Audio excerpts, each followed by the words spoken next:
Welcome to Informed by Alan Roebke this September 7th, 2018.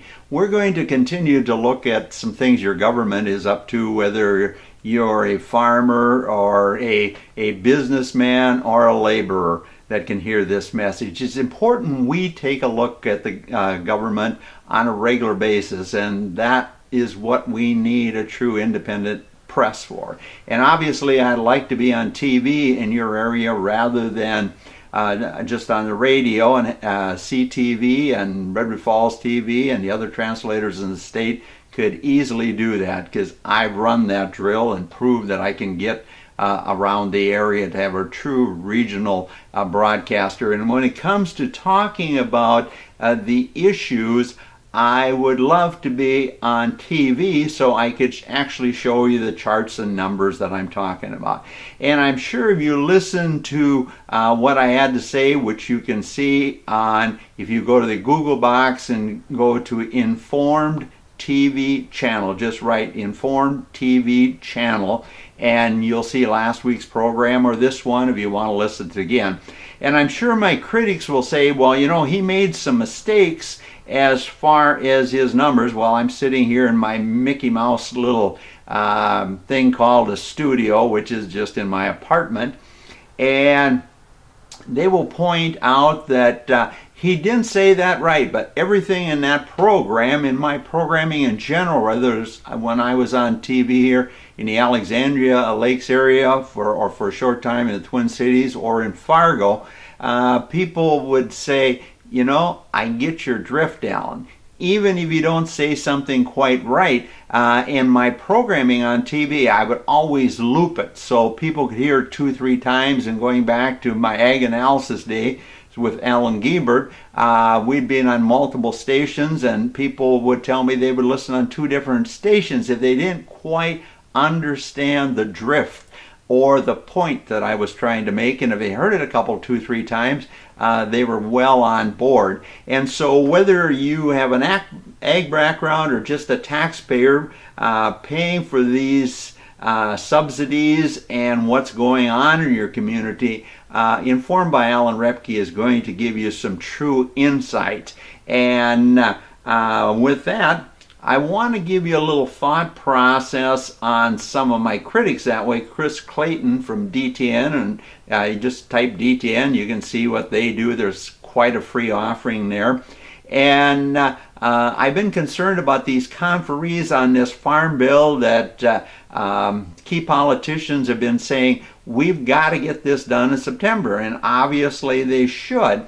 But one of the things, Farm Doc from the University of Illinois, and once again, I encourage you to go look there, they don't want to write about the Informed program by Alan Roebke, which simply uses the loan program to see that you farmers out there that are listening, or landlords, you can take a commodity equity loan at 155% of what's on the table with these conferees in Washington.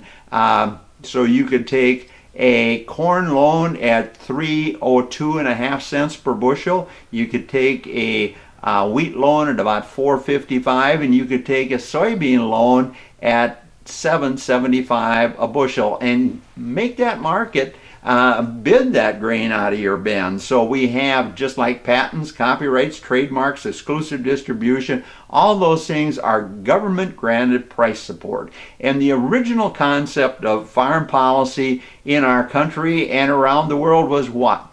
To support farm prices, not to hand out checks to these farmers like we've been doing for decades now, but rather to see that the marketplace pays efficient producers a reasonable price so they can put a crop in next year and see that the United States and the world is fed. And when I look at the ethanol portion we talked about last week, I've contacted these ethanol people, and Jeff Broyne of Poet, the largest or second largest ethanol producer of corn based in the world, he's got it on his lap now too. One of the plants in this area that I did a half-hour program with, toured the plant, and we talked, that that plant has said, well, they agree with what you're talking about, and said, well, the industry's tried to do that. But now the problem with the ethanol industry, they would like to go to 11% if they would just think about it and forget about this E15.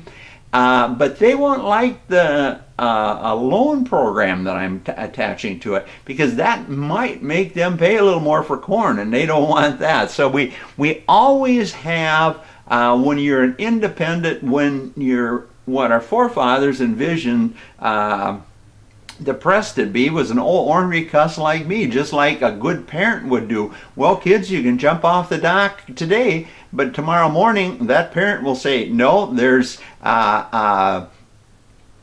too much boat traffic out there, or you got to go to school today. And see, when we live in our society today that believes that special interests, those of title, those of wealth, can do whatever they want as long as they keep the English majors, these journalists and these politicians, happy.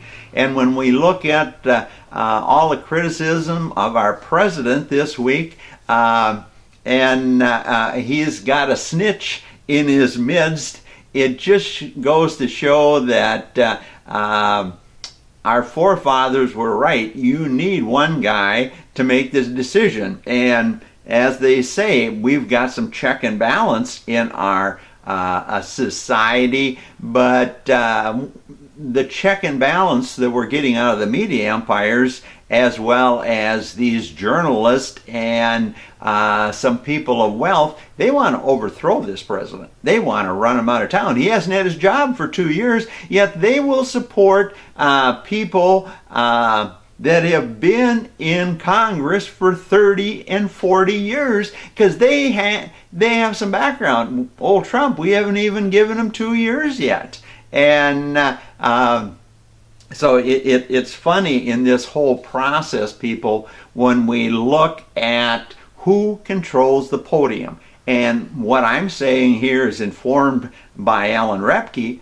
You have to have somebody independent that is not there serving the establishment, not there serving advertisers. They're serving, rather, I'm serving you, my listeners. And that's what I did up here in TV.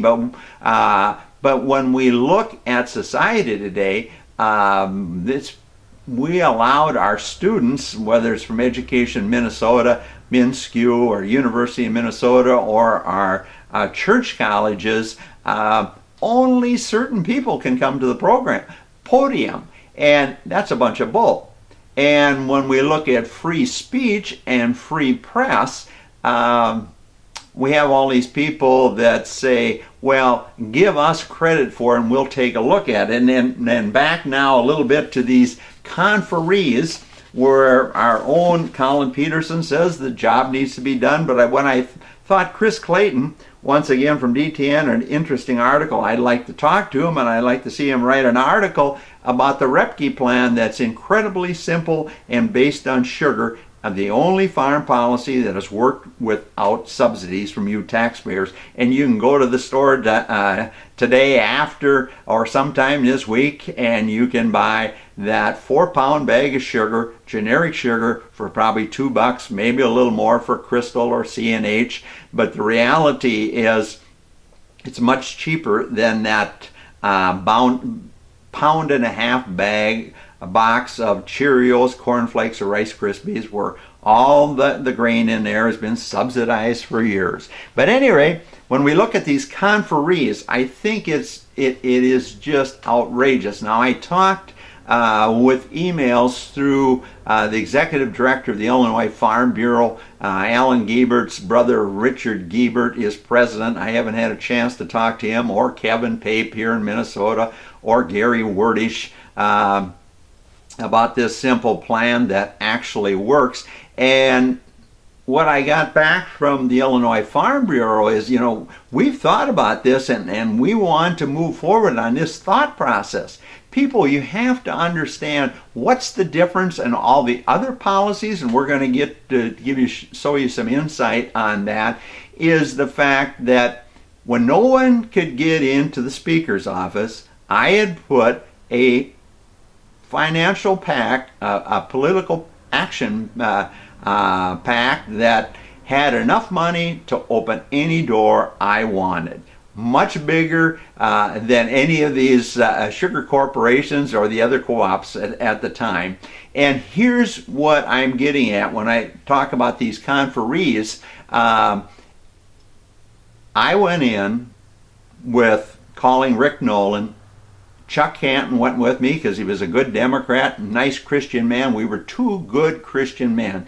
And it was incredible how the speaker, Tip O'Neill, that said all politics are local, when we first went in, I could see he was looking at us up and down like a farmer at an auction buying a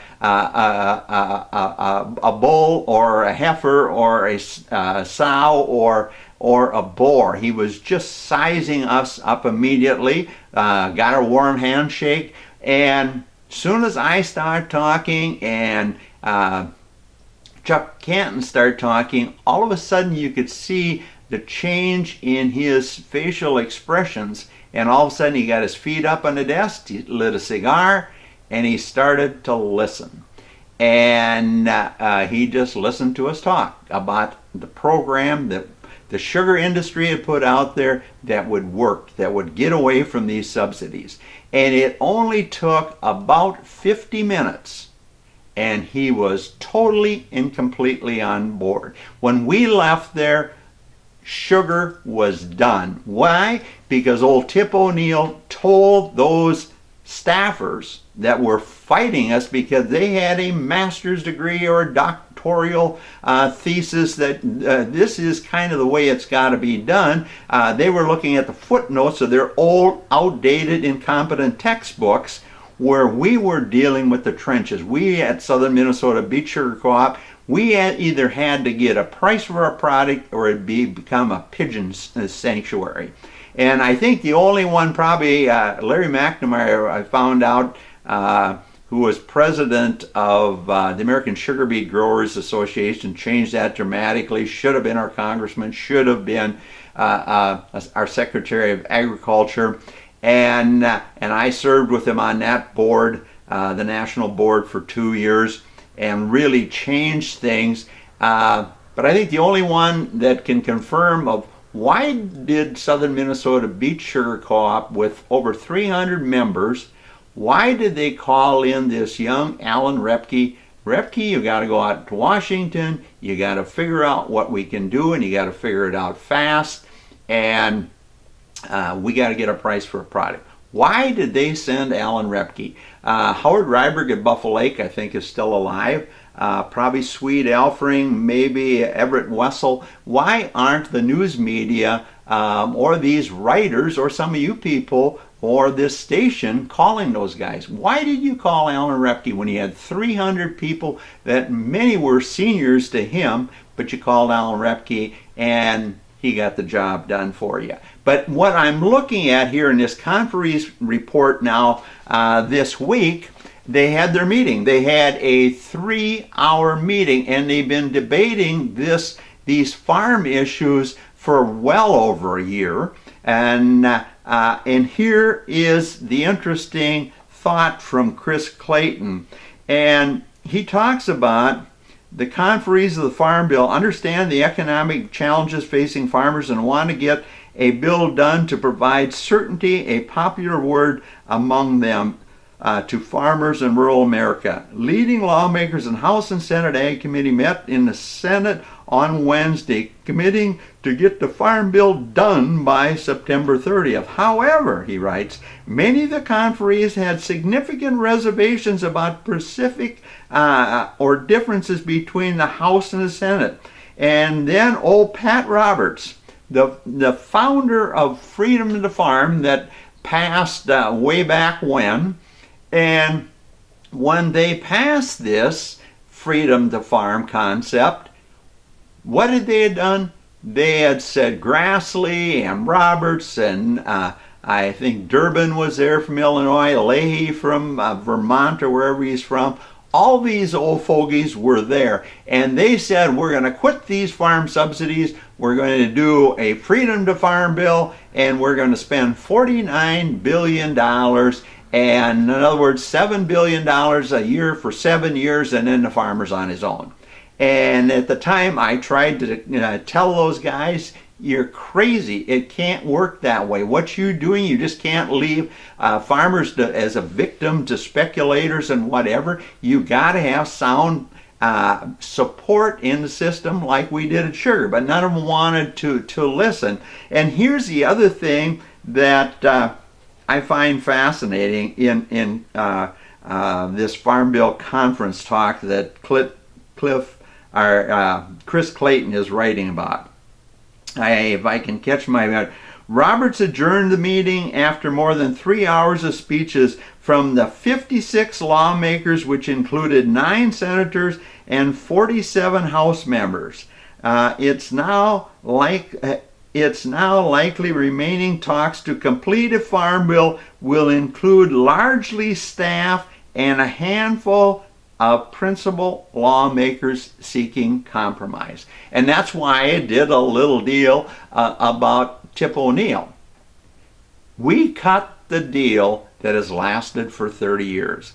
It took 50 minutes because you had a speaker that was so powerful that what did he do? He told those staffers, Randy Russell and his consulting group, I think he was the Randy Russell that was there, and a lot of these guys were so impressed by him, and I told them, he's the problem. We're not getting anything done. We got to override him. And then the minute the word got out, the speaker is on board with the package. The sugar industry, not a bill that I had put together, but I had access to see that the darn thing would get in place.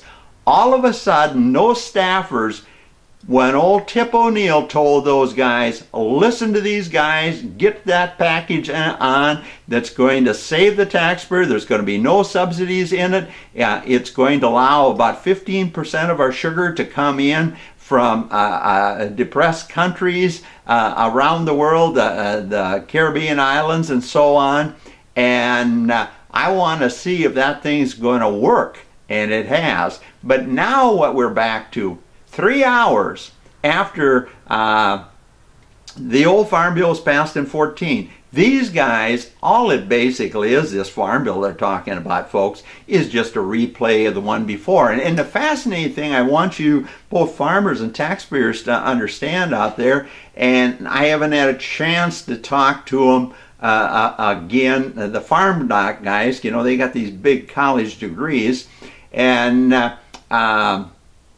the interesting thing that they had told me when I asked, what about these ARC and PLC payments? Do you realize the first 3 years of this Farm Bill, or first 3 crops under it, we actually paid as much as we had probably paid for direct payments of the last Farm Bill. But yet this year, Farm Doc, when I had talked to them and haven't got back to him on this particular issue now, the marketing year is closed for the 2017 crops. There won't be much in the way of these acre payments or these PLC payments. Why? Because these congressmen and senators that don't understand and have not been in the trenches of how sound economics have to work, and when you don't have a support system in place like sugar does, you run into this. They had an Olympic average. And so these big payments, even though we were sold a bill of goods by Amy Klobuchar and Tim Walz and Colin Peterson and so on about we're going to get rid of these direct payments through this new scheme in the 2014 Farm Bill, this Olympic average paid huge payments for the first 3 crops. Now, it's my understanding, to talking to these Farm Doc guys, that, well, the Olympic average now, you throw out the low and you throw out the high, and all of a sudden, what do our farmers face? They face this low formula for 3 years that's not going to give them much money. And so I think it's just fascinating. Instead of having a few key people get together, instead of having 56 politicians make speeches, do like we did with Chuck Canton, Alan Roebke, and Tip O'Neill. and Congressman Rick Nolan sat there and listened and agreed. But he doesn't want to talk to the press or to me or anything about this either. But he should, because he was a significant player for the sugar industry, probably the key congressman or senator of the whole works. Not that he understood anything about it, but he was smart enough when a good old Republican, an old school Republican like myself, called him and say, I need to get in the speaker's office the next morning. I heard this, what, Alan, on the phone? But he got me in because I had always treated him right, and any key Democrats he wanted to get a little money, and we got in. Anyway, so we get a few other issues in here, folks. I think it's incredible that these conferees had a week of giving speeches, and now we're going to have these staffers that run Washington for their own power and agenda are going to be putting a deal together. And for you farmers out there, you need a farm bill, but you don't need this one. But anything's better than nothing, I guess. But if you just put the attachment of the Roebke plan there, you guys will have a great farm bill. You'll get a better price for your product this year, and you, the taxpayers, we won't have to give them any money. We'll have to make some money available to borrow to see that market works. But other than that, the farm bill can truly be a very low-cost farm bill, even though it's just a replay of 14 when this Olympic average favored payments. But now when prices have come down, that Olympic average is a disaster for our farmers, but probably a good thing for our taxpayers. But we're not supporting rural America like we should, where the Roebke plan simply does by just going to 11% ethanol immediately, have the president do that, and then eventually to 12, and cap it off at that, and go to electric cars and hybrids, and support our farmers' prices through a commodity loan program that's sound based on the numbers that I'm talking about. But anyway, I also stopped this week at the Douglas County Farm Service Agency office and talked to the administrator there, and he gave me this market facilitation program, and I said, well, have you made any payment? Alan, making payments? We haven't even got all our instructions yet. Well, the reality is they have had more than enough time. Our Secretary of Ag has had more than enough time to get that done. But see, these guys don't understand that themselves. But the interesting thing is, I'll report more on probably next week if I can scrape enough money together to pay the $140 a week I'm paying now to talk to you people out of my own pocket, because I believe that in a democracy it's essential that we have a free and open press, and people of extreme substance have a right to challenge the establishment. But anyway, it looks like this $1.65, this first payment will go out with combine monitor records, and they're going to do some auditing, of course. But I thought originally what it's saying, the farmers out there, you have to have harvest done. But I'm not sure whether or not if you get a particular farm completely harvested, say if you have 160 acres and it's all soybeans, when you get done with that farm, if you can just pass in your combine records or your elevator receipts or your bin measurements and get paid right away. I almost think you will be able to, but I'll keep up on you folks for that. But anyway, enough for ag for this time. And if I was on TV, we'd have multiple contents each week. So work on your local electric co-op boards there and say, we want Roebke on one of the channels. All you got to do is buy an antenna and you can see me. But anyway, back to our old friend Trump that seems to be struggling big time. Now, my guess, and this is purely a guess, when the New York Times said there's a leaker inside and he's taking credit for making sure Trump doesn't go off the deep end. My guess is Larry Kudlow, the old CNBC guy that used to be Kudlow and Kramer and Crap, what I used to call him, on CNBC. And he's in there as one of the presidential advisors, and his teaching was always, we're free traders, in other words, let's give away the store here as long as the stock market goes up. And so my guess is, and it's purely a guess, is that he would be my guess as far as who's leaking information to the press, because he was on TV for years. He's viewed as a journalist by the elite journalists and the Morning Joes and all these big newspapers like the Washington Post and all that kind of thing, that I contribute to their Harvesting Cash series and told them it wouldn't amount to anything unless you conveyed the source.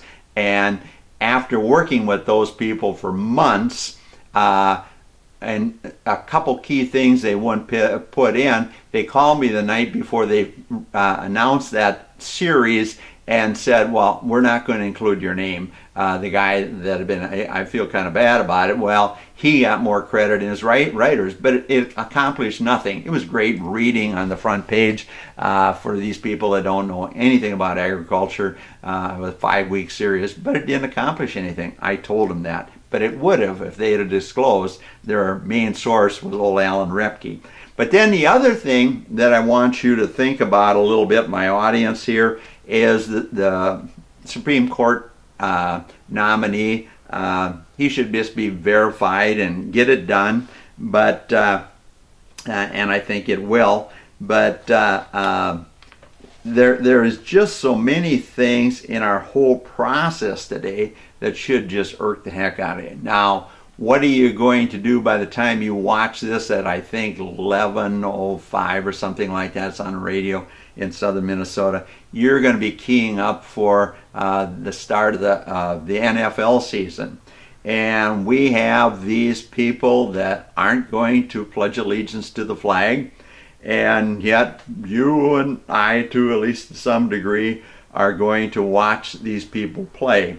I think it's an outrageous thing that they don't have to pledge allegiance to the flag and stand with their hand on the heart and get these ridiculous salaries now. At least if we get beat by the Green Bay Packers or San Francisco on Sunday, these other players are getting more than our quarterback, even our new quarterback Cousins, what is $85 million or something he's getting, or Rodgers getting over $100 million, and so on and so forth. Thanks for listening to Informed. I'm Alan Roebke.